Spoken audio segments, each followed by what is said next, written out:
যে আমি বিয়ে করতে চাই, তখন আমার চাকরি ছিল না।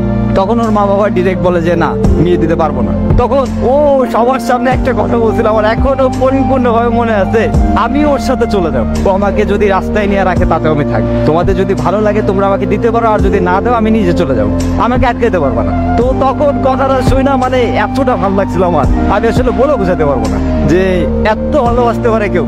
তখন ওর ফ্যামিলি ওর গার উপর হাত উঠায়, হাত উঠানোর পরে আমি ওনাদের অনেক রিকোয়েস্ট করি, তারপর ওটা শুনে নাই। ও তখন আমার হাতটা ধরে সবার সামনে বলতেছে চল।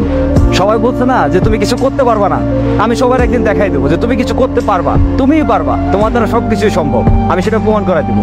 আমার কেন জানি ওর পর থেকে নিজের ভিতরে অন্যরকম শক্তি কাজ করতে থাকতো যে না, আমার কিছু একটা করতে হবে, আমার কিছু একটা করে দেখাইতে হবে। আমার ফ্যামিলি অবশ্য আমাদের দুজনকে মেনে নিছিল, অনেক ভালোবাসে আমাদের দুজনকেই। তো আমরা ভালোভাবে চলতেছে সবকিছু।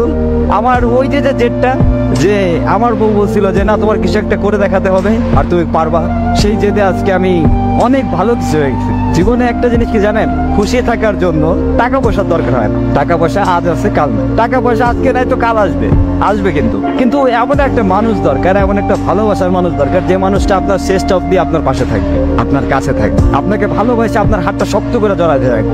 মানে যেমনই পরিস্থিতি হোক, যেমন অবস্থা হোক, সে মানুষটা সবসময় আপনাকে বলবে যে আরে আসি তো, তুমি টেনশন করতেছো কেন, আমি আসি না, তুমি ভয় পাও কেন, আমি কি চলে যাইতেছি, তুমি এত কিছু করতেছো তো শুধু আমার জন্য। তাহলে আমি যদি এতটুকু এই সামান্যতেই যদি থাকতে পারি তোমার কাছে, তাহলে তুমি কেন থাকতে পারবে না, তাই না?